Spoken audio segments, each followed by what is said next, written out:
We would like to acknowledge that we are on the traditional land of the first people of Seattle, the Duwamish people. We honor them past and present, and with gratitude to the land itself and the Duwamish tribe.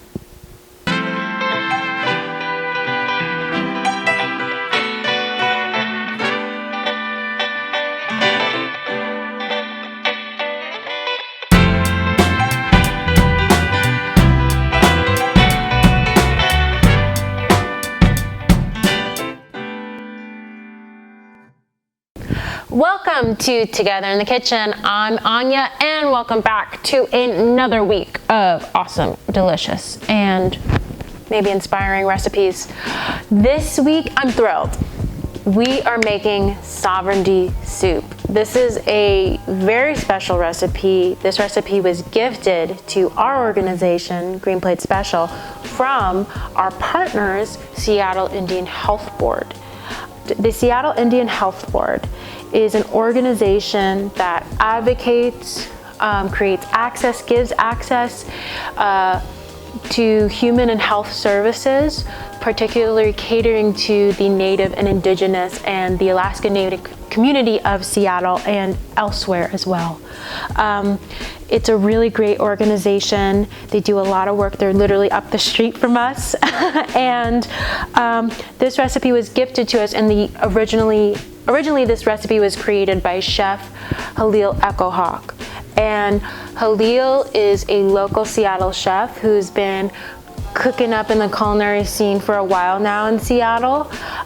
She owns the company Birch Basket, and it's a private catering company as well as catering events, and they focus on indigenous inspired or indigenous focused or indigenous based cuisine, and making it accessible to people.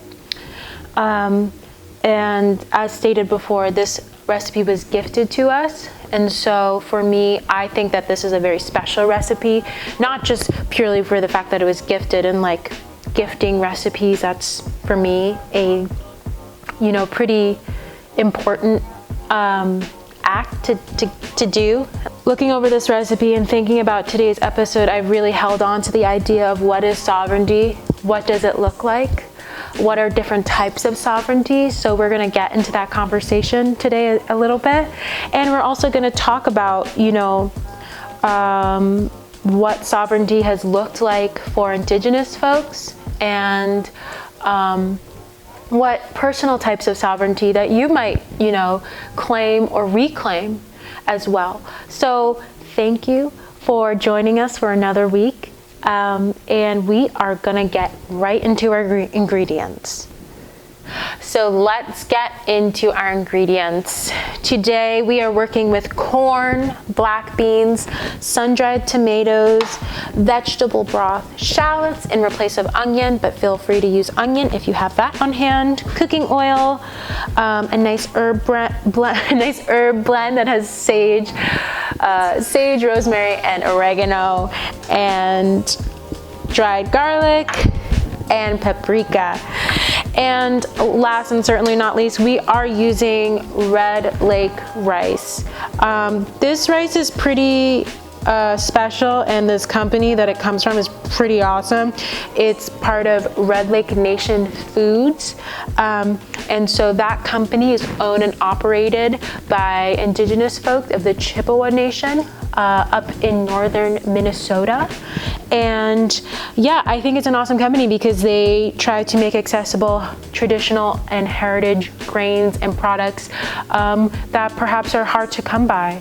And I think that will tie in beautifully with our conversation about sovereignty today, and perhaps food sovereignty. So let's get into making sovereignty soup.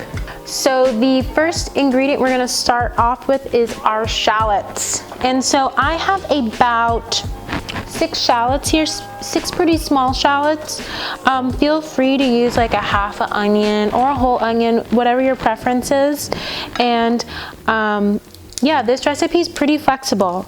They give a lot of suggestions of what you can do, which perhaps might go into the title of sovereignty and you deciding.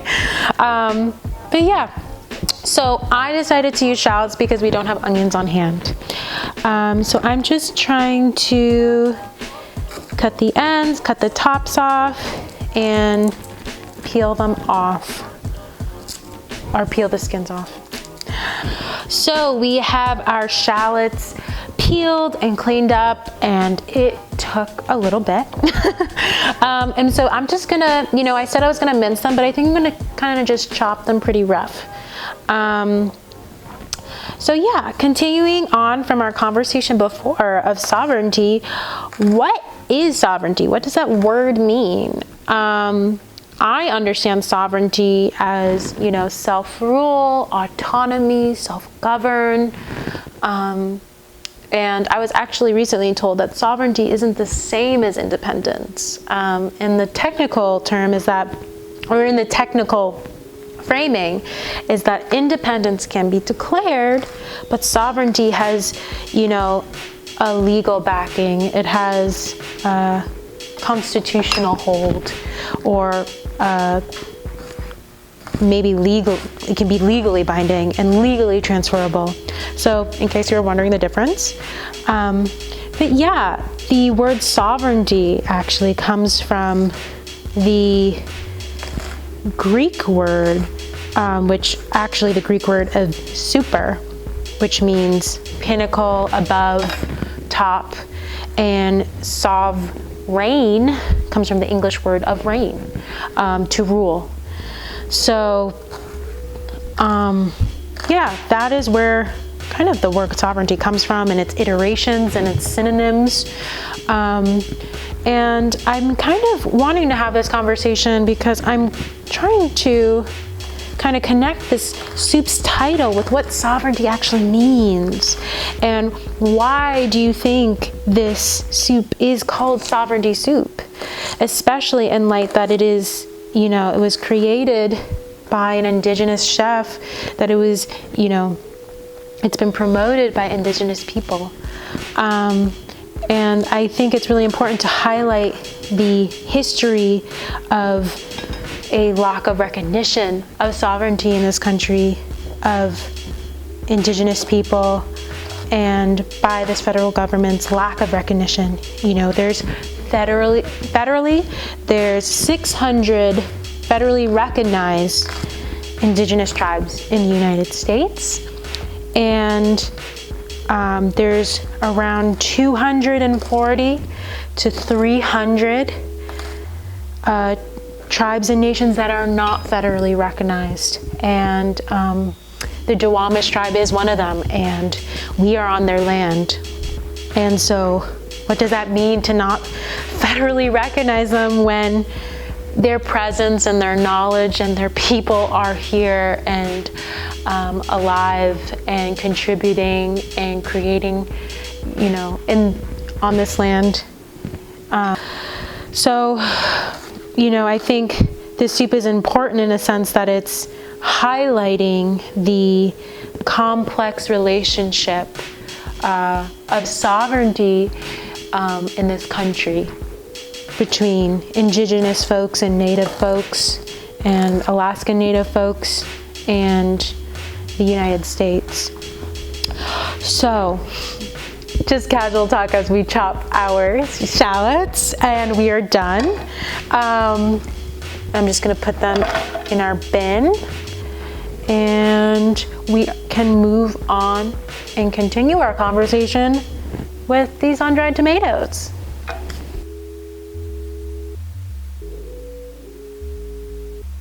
Nice thin slices. If you have whole sun-dried tomatoes, just be sure to you can julienne them first and then, make them into about 1-inch chunks, or you can just make them into 1-inch chunks from the start. And again, these sun-dried tomatoes are not in oil. If you have some in oil, that works too. And I have about a half a cup in here. So we're gonna just get into a rough chop with these little ones. Yeah, I feel like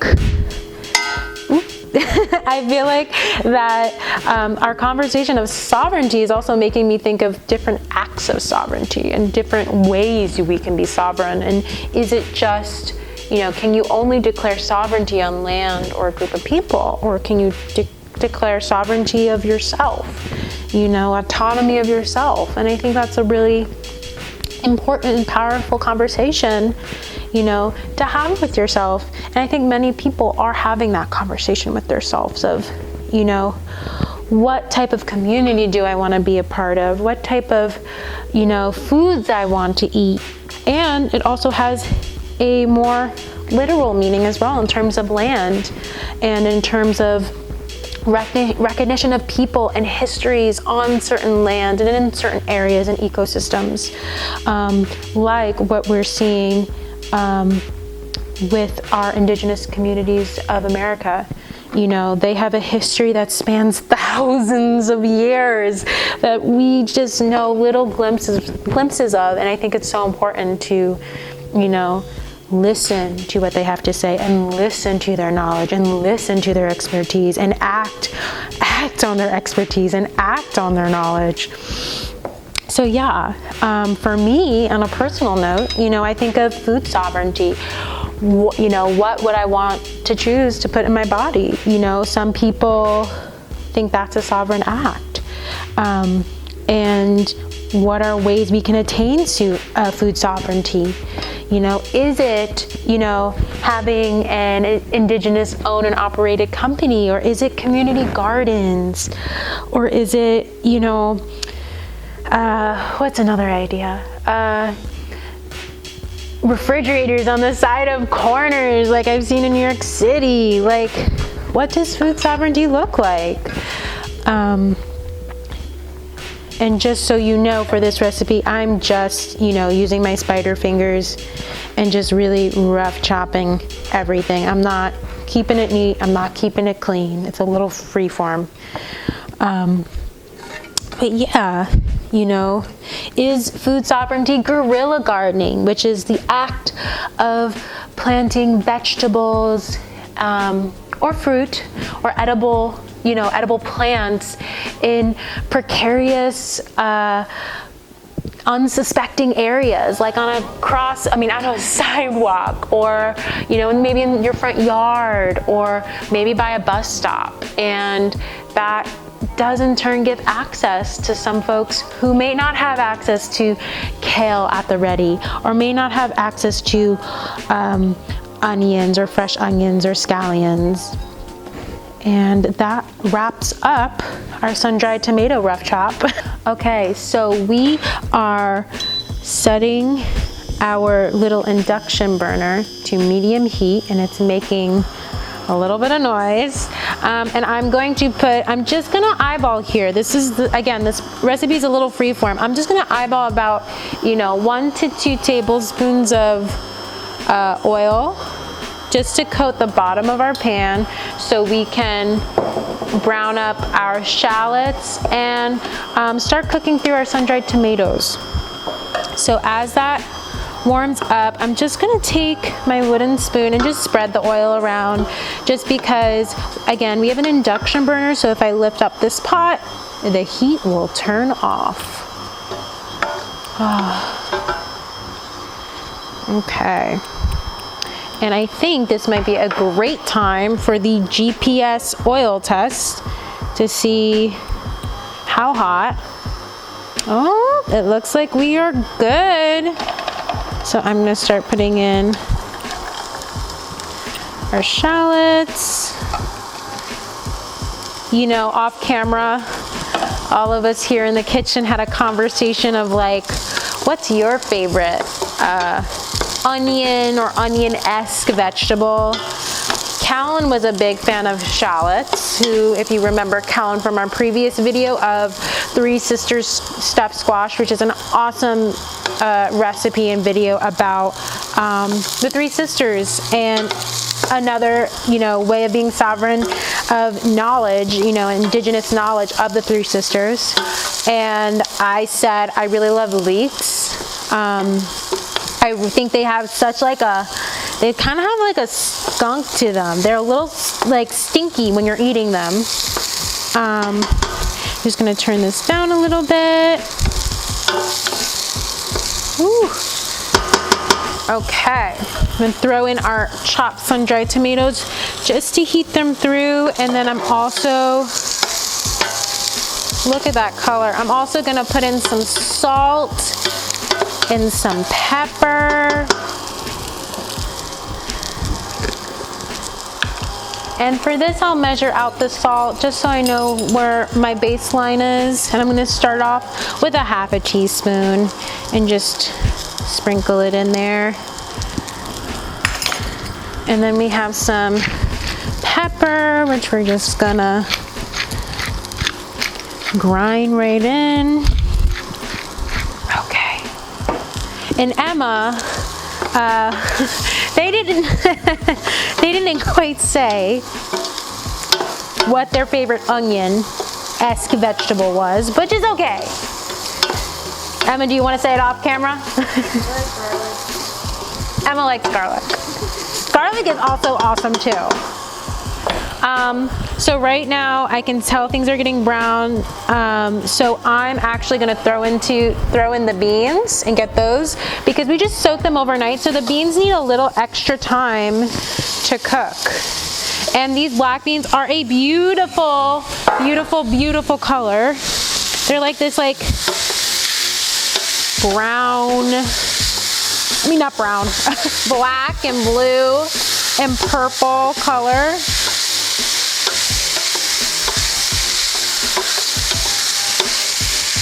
Wow. Okay, and I think I'm gonna add our broth now too. This is like just like so pretty. Like this is so gorgeous. All right, and so we are working with a boxed broth. If you have bouillon cubes, that also works too. I'm starting off with 4 cups. I'm going to use this whole container.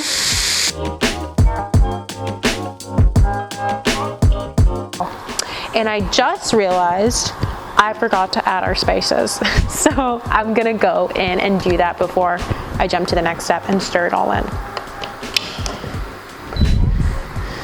So we have our herb blend, which has, you know, sage, rosemary, oregano. I think it also has some basil in here. The original recipe asks for sage and chives. We did not have chives on hand, but I'm sure this will taste just as good.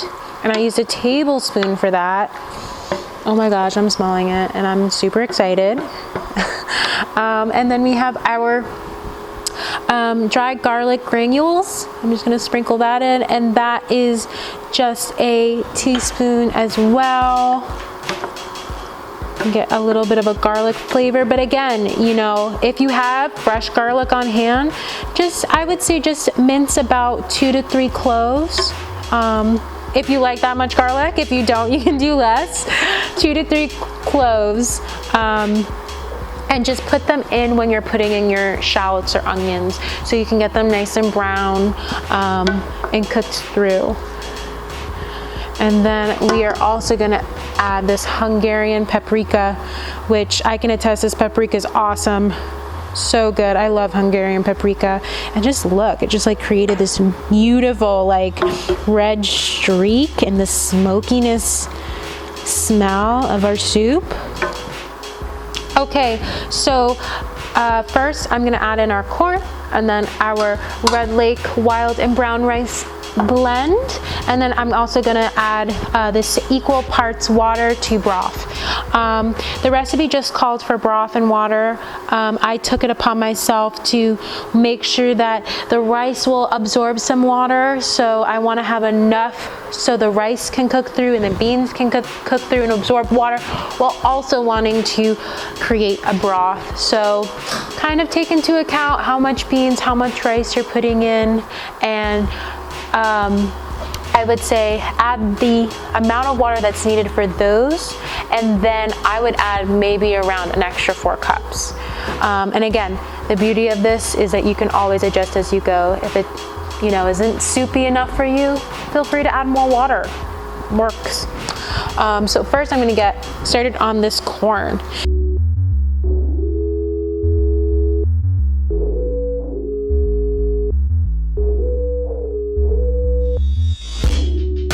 and I'm just gonna let this get to a boil and then bring it down and let it cook for about 30 minutes until everything's absorbed and ready to go. So our soup has been sitting for about like 15-ish minutes. It took a little while for it to get to a boil. So right now I'm just going to do a taste test to see how our broth and how some of our veggies are coming along, and I'm just going to stir it to, you know, get things loose in there. So I'm going to put my spoon in. Yeah. Get a little broth. It's gonna be hot, so I'm just gonna blow on it a little bit because I don't want to burn my tongue.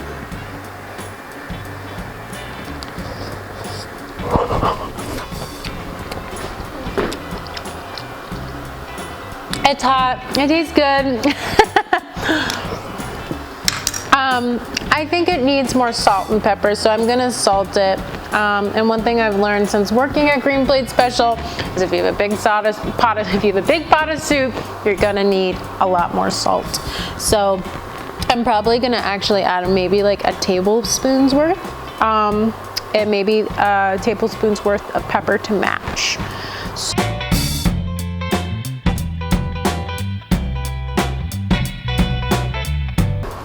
Our soup has been our soup has been simmering for, I would say, about, 35-40 minutes now. And you can see that the beans are cooked through, the rice is cooked through, the beautiful sun-dried tomatoes also absorbed some water and got a little puffed up along with the corn. And we are ready to plate. Just so you know, off camera, I also added another tablespoon of the herb blend and also some dried garlic as well. I found it when I added more water. It kind of diluted the flavor, so just be sure to keep that in mind once you keep adding water. You'll also have to adjust your spices as well to accommodate for the dilution. So let's serve it up. This soup smells amazing, just so you know. And it seems like a nice hearty soup. I really love soups that will keep me full and satisfied for hours after, and I really do feel like this soup is one of them. Get a little broth. Oh my goodness. And again, I tasted this on camera and also off camera, so I know it tastes pretty good right now. We can do a little taste test.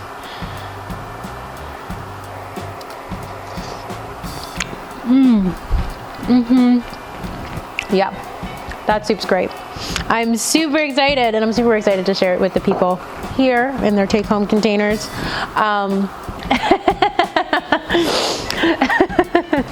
So the recipe will be in the description, along with the links to Red Lake Nation Foods, a nice article I saw about the recipe creator, Chef Halil Echohawk, along with the wonderful organization that gifted us this recipe, SIB, and what all the awesome work they do with keeping, our community happy and healthy, and particularly our Indigenous community happy and healthy. And I'll also supply a little bit more links about the Duwamish people of Seattle, their fight for to be federally recognized, along with how you can help them out in their efforts. But for this episode Together in the Kitchen, I will see you next time. Have a good one.